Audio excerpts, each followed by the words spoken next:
He's useless, ladies and gents. Legging down the pitch with his boot in his hand. Second question is, where the hell do I buy one? Week on week, becoming more inexplicable. Right, hello everybody, welcome back to the Golden Sky. I'm Tom. Today, Liverpool have just beaten Barnsley 4-1 in the FA Cup third round.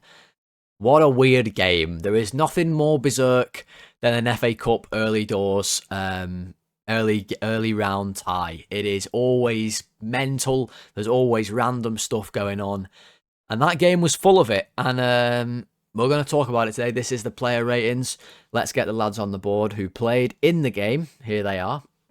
But as always, before we do those, was there any weird stuff going on in the game? Well, you bet your ass there was. I mean, guys, we're going to rattle through these tonight, okay? I'm going to try to anyway, because it's the FA Cup. We played Barnsley. You know, there was a lot to talk about in funny stuff, at least, but the performance was pretty underwhelming, wasn't it? Let's be honest.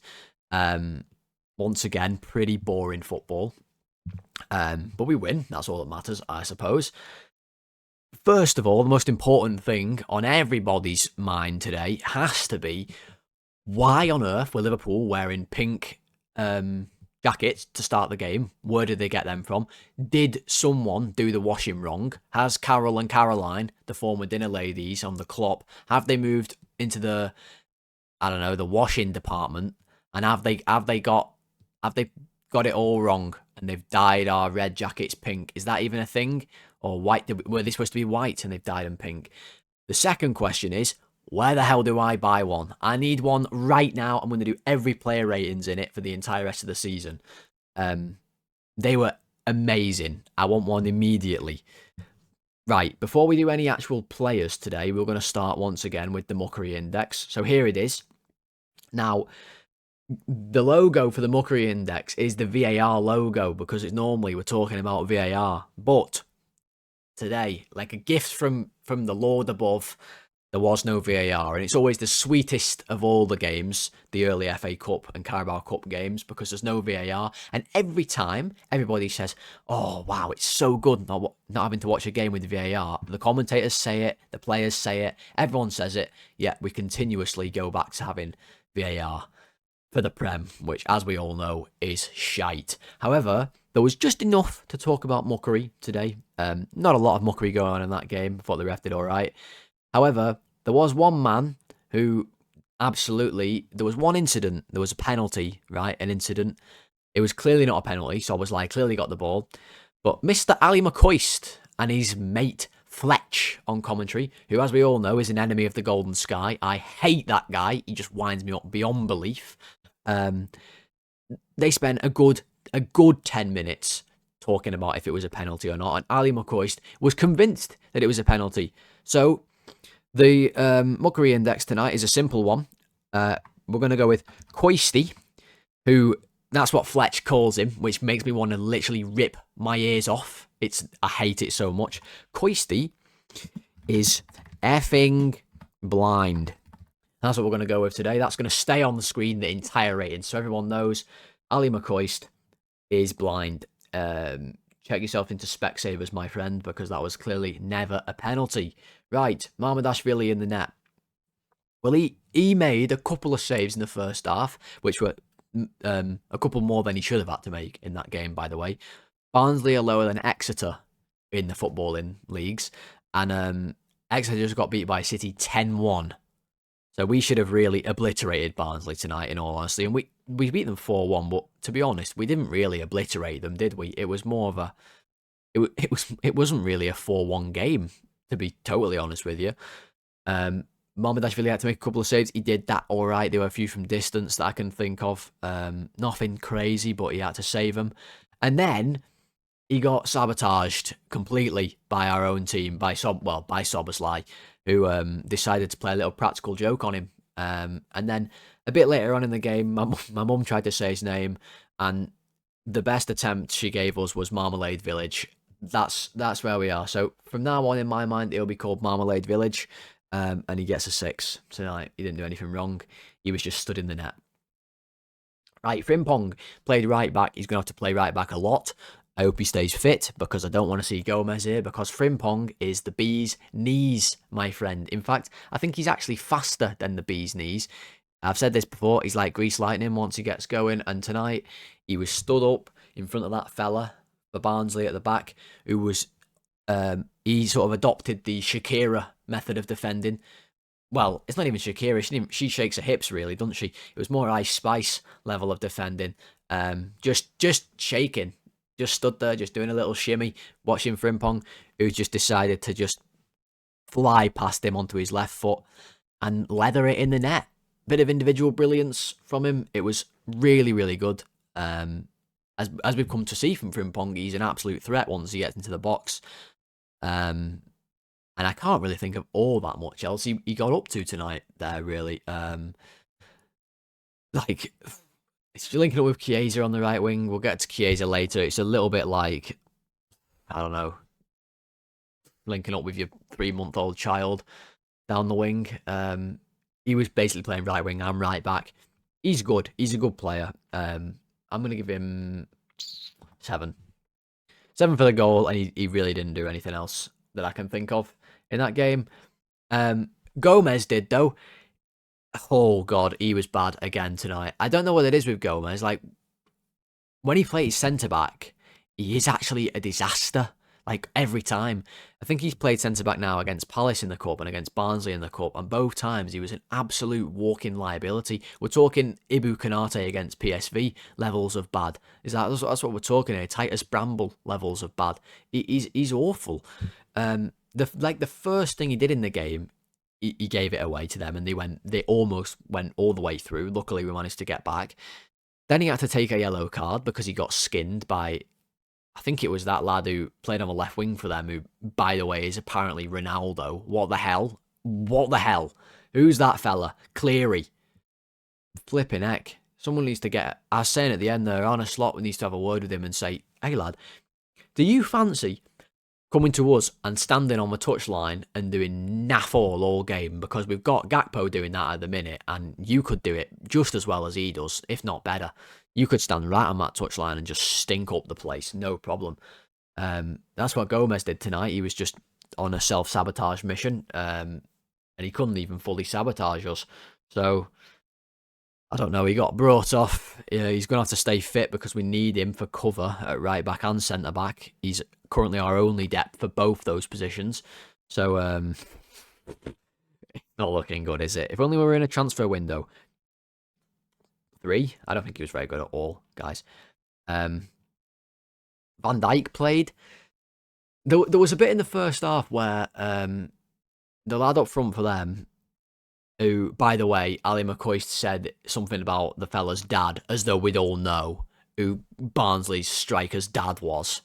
Ali, what are you talking about, mate? And of course, Fletch was like, oh, good one, Coisty. Honestly, I wish them two could just sometimes knock their heads together. Be better without them. Anyway, Van Dijk, there was a bit in the first half where that fella who was up front for them, he got him one-on-one, and he went past him and he had a shot from the edge of the box. Now, it wasn't like a dangerous shot, really, in the grand scheme of things. But it is a bit like when someone does that to Van Dijk now and they go past him and they get the shot off, it is a bit like watching, like, if you had a leader in battle, you were like a Spartan or something, right? And your great leader, like Leonidas or whatever, he's like won you all these wars, and then all of a sudden he starts like getting hit by swords and by arrows that he'd never get usually hit by, and you're like, your leader is crumbling before your very eyes. That's a bit like watching Van Dijk sometimes. It's like when you finally beat your dad in an arm wrestle and all of a sudden you realise that they're not the strongest person on the planet. That kind of thing. It's a bit heartbreaking, really. There is going to come a time where Van Dijk doesn't play for us anymore, and I think we can say he is into his decline period. I think that's clear. He's still very good, but he is getting on, and that reflected tonight. He wasn't amazing, was he, really? Kept kicking the ball out, trying to do his long passes, kicked it out like 3 times. So 5, I think. No one was that great tonight, guys. I was trying to think of a man of the match at the end when they were doing it.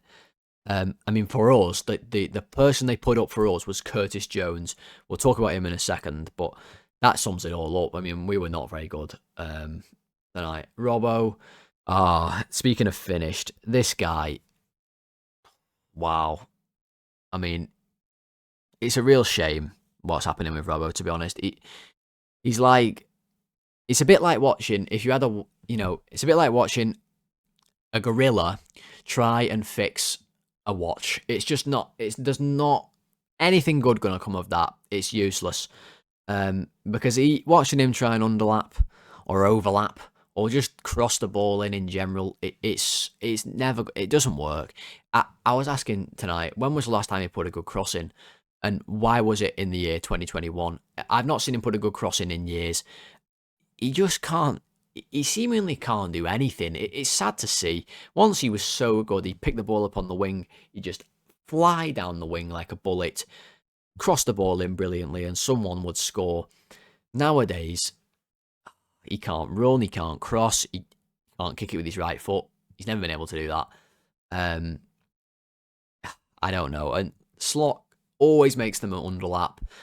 To underlap, you actually need more legs than if you're going to overlap, because the players can see you. They can see you coming and they can run with you. If you overlap, you're usually the spare man, so you can come a little bit slower and still get free. But if you underlap, you have to make a quick burst. Robo hasn't made a quick burst in years. So, yeah, it's a shame. Look, he's not disastrous by any means, but you watch him and you are just a bit... I do feel just a bit sorry for him. Like, I don't really know. That's a bad way to watch football. 4? Is that too harsh? I can't even give him it. 4. There we go. I guess I really wasn't that happy with what we played tonight, guys, even though it was a funny game. Right, Jones, he played in the middle. They nominated him for man of the match. I don't know what blind bastard thought that was a good idea. He was pretty crap tonight, I thought. Just gave it away all game long. Rio crossed it into him at one point. He defo could have got it, and he ran the complete wrong direction. It was like a rival band of One Direction back in the day. One Direction's rival Wrong Direction. It was just, yeah. I don't really know what happened to him tonight, but there was a fella, playing in the middle for Barnsley tonight whose name was Yoga Nathan. I'm not even kidding. He was called Yoga Nathan, and we just spent the whole game talking about him. Like he's a Peloton instructor or something, and his name's, I'm going to go to a yoga class with Yoga Nathan, but it's just his full name. That's ace. And he was about as good as Jones tonight, and I've never heard of this fella in my life. Not sponsored by Peloton. Other running or cycling machines are available. Jones. What do you even give him? 4? I thought he wasn't very good. I really didn't think he was very good. Nothing about his performance inspired me tonight, so we'll just move on to Maka. The funniest thing about Maka at the minute, without a shadow of a doubt, is his haircut. I mean, that is week on week becoming more inexplicable. It's like not just one toffee apple now is brushing it. It's 2 toffee apples plus a finish of candy floss just straight through it. And after he's done that, he just drizzles some honey on it to set it in place, but in the most insane style you've ever seen in your life. Like he's been electrocuted several times. He needs to take a trip to the Shaqiri barbers and get the maddest hair transplant you've ever seen, because his hair is thinner than an ant's at this point. It's hilarious. Every time the camera goes to him, at one point tonight, his hair had gone so mad, it had formed horns at the back of his head, like a bison. Or do bisons have horns, or do buffalo have horns? I don't know. Unclear. I think bison have horns. We're going with that. And I was going on tonight when I was making the ratings list here. I was checking who we subbed on in what order. I always have to remind myself who came on. Nyoni came on. I couldn't remember.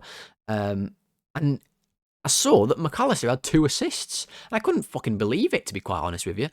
Apparently, he must have passed the ball to Szoboszlai for his goal. And then he must have passed it to Frimpong as well, because Wirtz Ekitike combined for the other 2. And McAllister somehow come away with 2 assists. I tell you what, it's absolute daylight robbery, because he was non-existent, really. like I said, unless he was doing downward dog with Yoga Nathan in the middle, he wasn't doing much at all. So, oh, 2 assists somehow. It's a robbery, but we'll give him a 6, I suppose. For those two. I mean, it's like Busquets, isn't it? He passed the ball to Messi. He runs through the whole team. McAllister passes it to Szoboszlai, and he just smashes one in from 40 yards out. And we'll talk about Szoboszlai next. Yeah, what a goal. What a goal that is. Guys, I will be 100% transparent with you. I was eating that goal. I had a mouthful of meatballs, okay? Now, I was eating a meatball sub for tea tonight, okay? I'm eating me meatball sub. I've got a mouthful of meatballs. Szoboszlai hits that shot. It was in the net before I could chew. I couldn't react. I nearly choked on my meatballs. It was a whole thing. I had marinara sauce everywhere. I even played a nice game of danger tonight and ate me meatball sub in a light-coloured jumper. I just like to live life on the edge. What can I say? Marinara sauce just all over the gaff. Szoboszlai scored. I wanted to take my undies off and put them on my head, but I quickly realised if I did that, I'm going to have marinara sauce all over the gaff and meatballs. Or meatballs galore at that point. So I kept my undies firmly on. Remembered it was Barnsley, but what a goal! I mean, it was so casual, wasn't it? He just got the ball. He was like, right, sound that. I guess I'll get this one out of my feet, and I'll just thunder bastard it right in the top corner. Everyone all right with that? Yeah. It was unbelievable. I mean, he strikes the ball as good as I've seen anybody strike the ball. To be honest, I saw that he's now the only Liverpool player since 1992 that's not called Steven Gerrard or John Arne Riise to score from outside the box in the League, Champions League, FA Cup and Carabao Cup, I think it was. I think he's scored outside the box in all 4 of them now. Well, he definitely has. I can think of all the goals. But yeah, John Arne Riise and Gerrard, no surprise. Riise could basically score from the halfway line. I reckon he still could now. And Gerrard was just Gerrard. So, but Szoboszlai strikes the ball as good as them. Maybe not as good as Riise, but certainly as good as Gerrard. I mean, so pure. What a strike. And you're thinking, here we go. We're going to absolutely obliterate Barnsley here. Szoboszlai's taking the mick. And then he really took the mick, didn't he? I mean, what even happened? Maybe it was the pink jacket. Maybe something had like rubbed off on him. He was really feeling himself. He was thinking, I've walked onto this pitch in a pink track jacket, like baby pink, looking like an absolute model. Yeah, with my haircut and everything, and then I've whacked that one in the net. Honestly, I could go and chat up any man or woman in the entire world right now, including me, right? And sometimes I've asked the question how I, as a straight man, have Szoboszlai's babies, but when he did that back heel tonight in the box, I did have to rethink my decision there, because what on earth is he doing? What is he doing there? We're lucky it was Barnsley and we're lucky it was in the Cup. And as a result, it was dead funny. Because if he did that anywhere else, it wouldn't have been very funny at all. That's the thing, isn't it, guys? He wouldn't have done that anywhere else. If we're playing any other team in any other type of game, he just simply wouldn't have done that. I don't really know what he's thinking, whether he thought the lad was right next to him and a little back heel would like really throw him off, or whether he thought the lad had not chased him and he could just back heel it to Mamardashvili. Either way, it was completely stupid. He knows that. We all know that. And we're lucky it's Szoboszlai, because we all love Szoboszlai and we'll all say, don't. It's like Ramsey on Hell's Kitchen. If it's someone he likes who messes up, he's like, don't worry, it's fine, don't worry. And if tell you what, if Konate had done that, it would have been, you absolute donkey. What the hell are you doing there, lad? Be the problem. Yeah. It was an awful mistake, we know that. And as a result, he can't get man of the match because he was our best player on the night, besides that complete brain fart, which he is capable of. I have said this season. He's been great, but he is capable of brain farts. He did one in the first game, very similar, a back heel that led to a goal. Not quite as bad as this one, of course. Doing one in your own 6-yard box, straight to the lad to tap in the net. Maybe he was being nice. The lad used to play in our academy, I think, who scored, so... maybe Szoboszlai felt like he was doing some charity work and wanted to give him a goal. I don't know. Why do you even give him at this point? I think you have to round it out on like a 5. But he can't be worse than McAllister, can he? 6. It has to be a 6. Awful mistake. Amazing goal. Great ball for the 4th goal. An overall good performance. Except the awful mistake. I think 6 is fair. Right. Someone who definitely won't be getting a 6 is Federico Chiesa, who is completely cooked. He's not al dente. He's not raw. Any other types of cooking. I'm all out of Italian puns for this guy.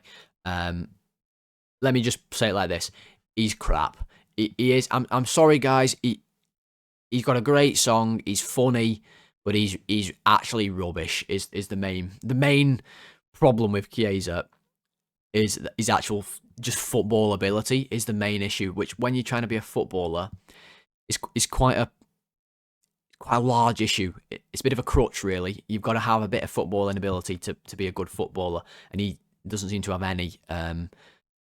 He does nothing good. I mean, everything for him looks like he's thinking really, really hard. Like, really hard. Like, he's got to do everything perfectly, or he's going to be back in the dungeons.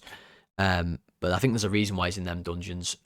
He's just not great at all. Maybe it'd be better if he was playing every week. Maybe. You can maybe make that argument. He can't really be worse. He's so ineffective.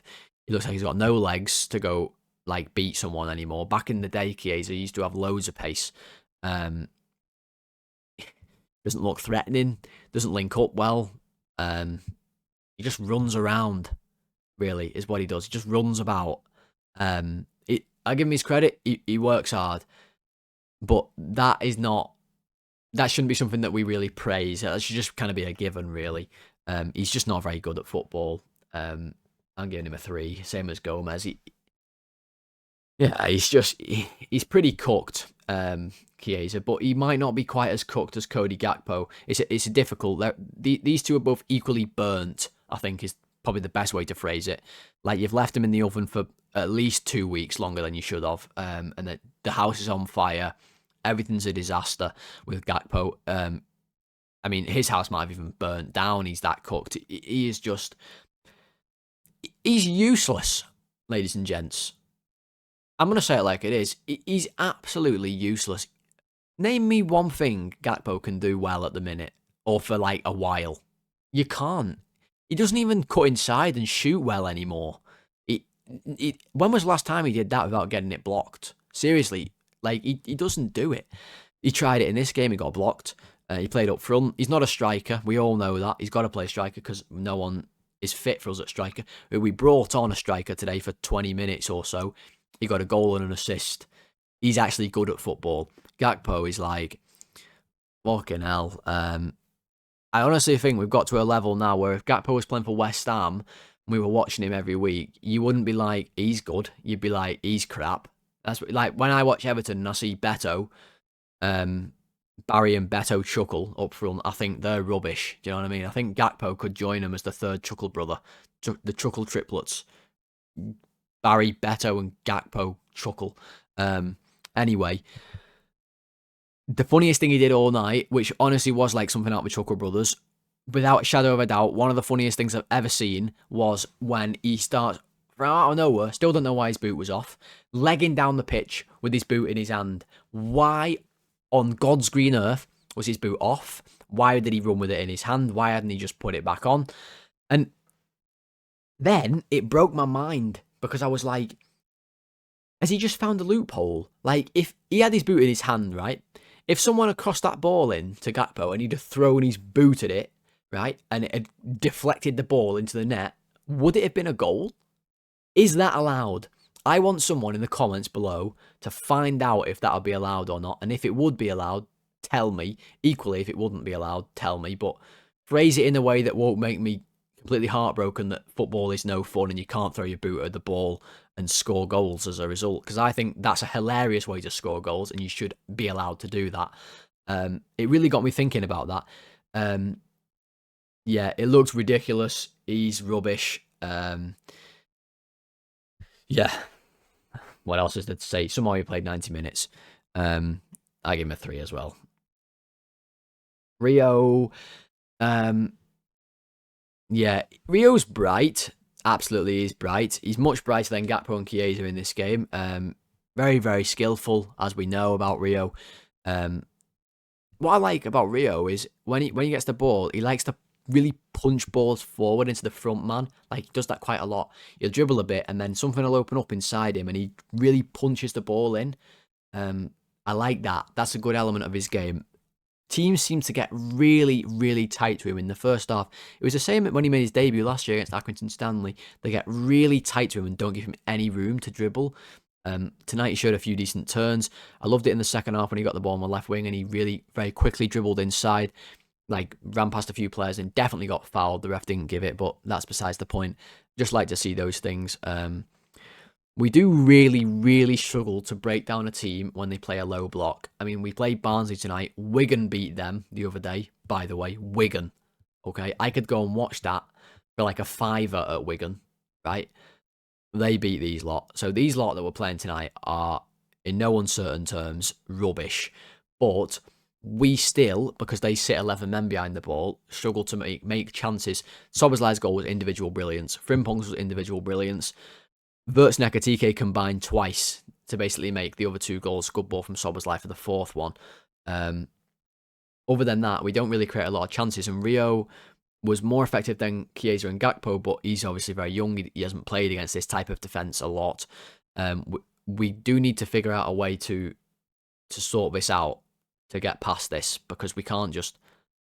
the way that we play against it is really bad. But Rio tried his best. He did a few decent things. I'm just going to give him a 6. I don't think he was amazing tonight. Looked bright enough. Hopefully his injury isn't that bad, but he was walking around, shaking hands at the end, so should be fine, I think. We brought Wirtz on. After that, I said these were going to be quick. We're already about 25 minutes in, so anyway, you guys knew it wasn't going to be quick when I said that, didn't you? Wirtz, he's ace. He's ace, and he's absolutely arrived at Liverpool. He's well and truly arrived. Now, obviously, guys, I'm not going to overreact. He's playing Barnsley, and he also missed a sitter. He should have scored. But again, it's no footballing miracle that when he plays at number 10, and he's got a striker in front of him, good things are going to happen.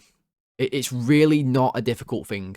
You don't need to be a footballing coach. You don't need to have done your Continental A licence to know that.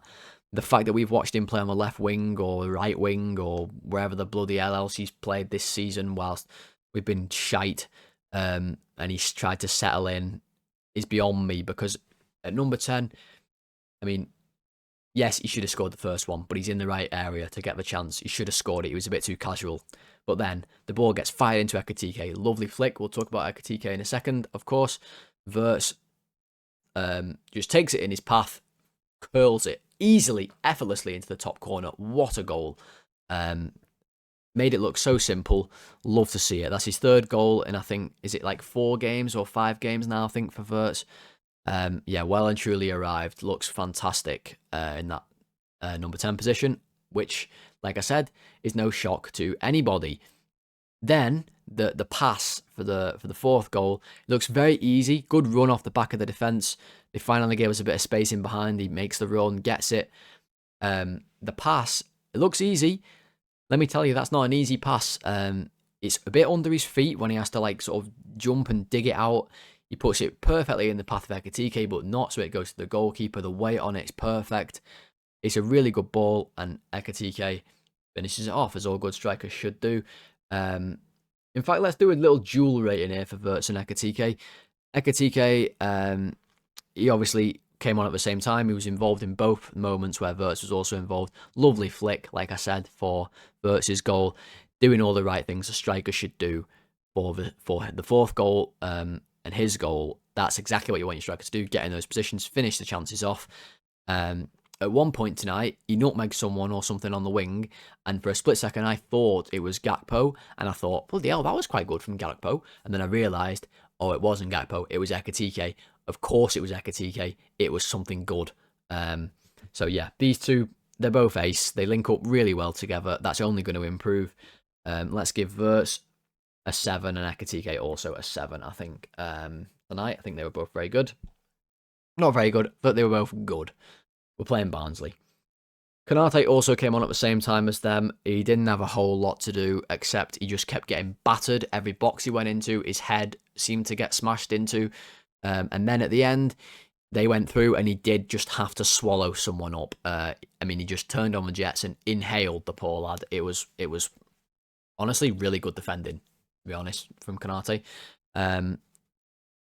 it's crazy when he went down and he's holding his head. I'm thinking, oh my god, if he's injured, it's wild how much we are reliant on him staying fit, because not so long ago he was incredibly injury prone, like really injury prone, and he couldn't stay fit. And now if he gets injured, we've got to play Gomez at centre back, who's a disaster when he plays centre back, and that'll mean we can't play Gomez at right back, so we've got to play Frimpong at right back, which means we can't play Frimpong at right wing. We'll have Salah back, hopefully, but that means Salah has to play every week, and Slot might hate Salah, so who knows. It's just, Konate is like the glue that's holding everything together. 6. Gravenberch came on, whatever. Literally whatever. Have I got anything fun to say at all? Oh, not really. Jack and Gravenberch likes meatball marinara subs. Probably does, doesn't he? To be fair to him, they're delicious. 6. And then Nyoni, who is the absolute king of the I'm coming on for 2 minutes in the cup competitions sub. He loves that sub. Nearly fell over as well, just dribbling the ball. Nearly fell over. My question is, where the hell was Nallo? Somebody bring Nallo on. He's a laugh. Nyoni, 6. He didn't do nothing. Right. That is the player ratings, everybody. I really do hope that you did enjoy them. And if you did enjoy them, please do leave a like on the video. These are very casual ratings tonight. FA Cup, Barnsley. We've got Brighton next. If you haven't seen that. So if you did enjoy the video today, please do leave a like on it. Let's try and get to 30 likes for the player ratings as always. So if you did enjoy, click that like button, help me get there. And if you did also enjoy and you are new around here, please do click that subscribe button. We are getting very, very close now to 400. So help me get to 400 on the road to 500, which is the current target. So that would be amazing if you could subscribe, guys. Podcast listeners, follow the show, 5-star rating and reviews. Really appreciate you guys as well. There will be no tactical analysis for this video. If you wanted one, I'm sorry. There's no way I'm rewatching us play Barnsley. And come on, we don't need to do tactical analysis for us playing Barnsley, guys. So I'll be back for a preview for the game on the weekend, which is Burnley. So yes, until then, everyone, I hope you have a good rest of your week. And yeah, we're through to the next round. Happy days, can't complain, even if the performance was a bit rubbish. I'll speak to you for the preview if nothing crazy happens in between, like a transfer maybe. Have a good week, everybody. Thanks for watching. Goodbye.